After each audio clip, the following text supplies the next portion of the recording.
क्या कभी सोचा है कि हमारे अंदर क्या है? मतलब असल में हमारे जिस्म के अंदर क्या छिपा है? इसका जवाब सच कहूं तो शायद हैरान कर देगा। हमारे डीएनए में अरबों साल पुराने बैक्टीरिया के जीन्स हैं।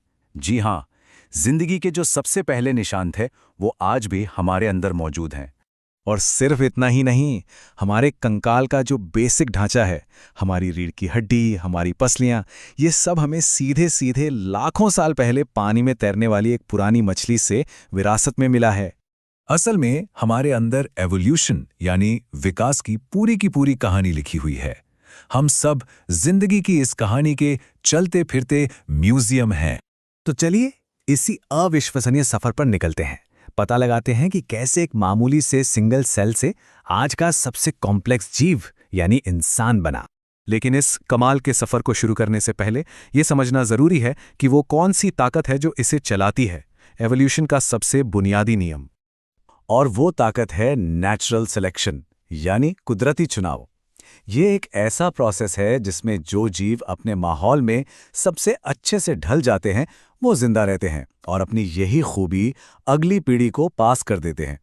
इसे और आसान करें तो इसके बस 3 स्टेप्स हैं। पहला, अपने माहौल में जिंदा रहना। दूसरा, बच्चे पैदा करना। और तीसरा, जो खूबियां जिंदा रहने में काम आईं उन्हें बच्चों तक पहुंचाना। बस यही साइकिल बार बार चलता रहता है। यहां एक बहुत जरूरी बात याद रखने वाली है। देखिए, एवोल्यूशन का कोई गोल नहीं होता। ऐसा नहीं है कि वो किसी परफेक्ट जीव को बनाने की कोशिश कर रहा हो। नहीं, ये तो बस रैंडम बदलाव और सिलेक्शन का एक लगातार चलने वाला नतीजा है। चलिए अब कहानी शुरू करते हैं। हम जा रहे हैं अरबों साल पीछे, एक ऐसे समय में जब हमारी पृथ्वी आज से बिल्कुल अलग थी। जरा सोचकर देखिए, अरबों सालों तक धरती पर जिंदगी सिर्फ माइक्रोस्कोपिक थी।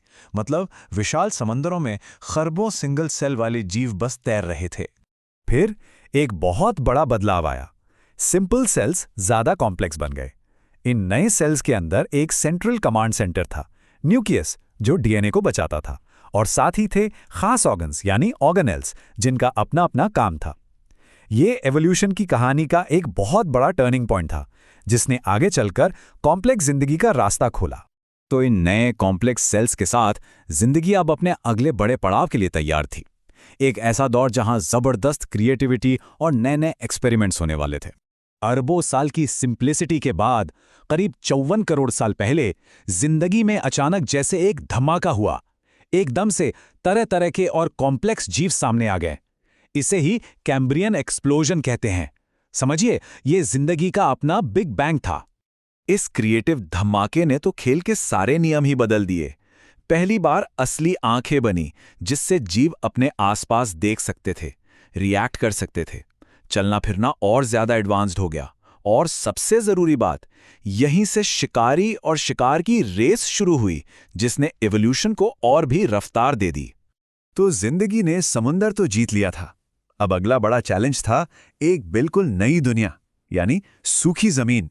और ये एवोल्यूशन का एक बहुत बड़ा कदम था। देखिए, ये रातों रात नहीं हुआ। ये एक लंबा सफर था, एक के बाद एक बदलाव का। पहले मछली, फिर एम्फीबियंस जो पानी और जमीन दोनों पर रह सकते थे, और फिर आए रेप्टाइल्स जो पूरी तरह से जमीन पर रहने के लिए बन चुके थे। और यही रेप्टाइल्स इस प्लैनेट के बेताज बादशाह बन गए। ये डायनासोर में बदल गए, जैसे कि ताकतवर टी-रेक्स जिसने लाखों सालों तक धरती पर राज किया। लेकिन उनका ये राज हमेशा नहीं चला। एक बहुत बड़ी तबाही आई और डायनासोर खत्म हो गए। पर इस तबाही ने एक मौका भी बनाया। जब ये बड़े बड़े जीव चले गए तो एक नए तरह के जानवरों को चमकने का मौका मिला, और वो थे मैमल्स यानी हम जैसे स्तनधारी जीव। और बस यहीं से हमारी अपनी कहानी असल में शुरू होती है। तो चलिए इस जबरदस्त सफर के आखिरी पड़ाव को देखते हैं, वो रास्ता जो सीधा हम तक आता है। तो हमारी कहानी शुरू होती है छोटे छोटे रात में घूमने वाले मैमल्स से। फिर लाखों साल लगे और यही वंश पेड़ों पर रहने वाले प्राइमेट्स बना, जिनसे आगे चलकर एप्स यानी वानर आए। इसके बाद आए शुरुआती इंसान जैसे होमो इरेक्टस, और फिर आखिरकार स्टेज पर एंट्री हुई हमारी होमो सेपियंस की। तो सवाल यह है कि आखिर इंसानों में ऐसा क्या खास है? ये कुछ खास चीजों का कॉम्बिनेशन है। एक तो हमारा बड़ा और कॉम्प्लेक्स दिमाग, जो हमें सोचने, प्लान करने और प्रॉब्लम सॉल्व करने की ताकत देता है। दूसरा, कॉम्प्लेक्स भाषा, जिससे हम नॉलेज को एक पीढ़ी से दूसरी पीढ़ी तक पहुंचा सकते हैं। फिर आग पर कंट्रोल, जिसने हमें गर्मी दी, खाना पकाना सिखाया और शिकारियों से बचाया। और आखिर में एडवांस टूल्स बनाने की काबिलियत, जिससे हमने अपने आसपास की दुनिया को ही बदल डाला। जरा इस टाइमलाइन के बारे में सोचिए। जिंदगी को इंसान बनाने में 3.5 अरब साल लग गए और इंसानों को इस दुनिया को पूरी तरह बदलने में सिर्फ कुछ 100 साल।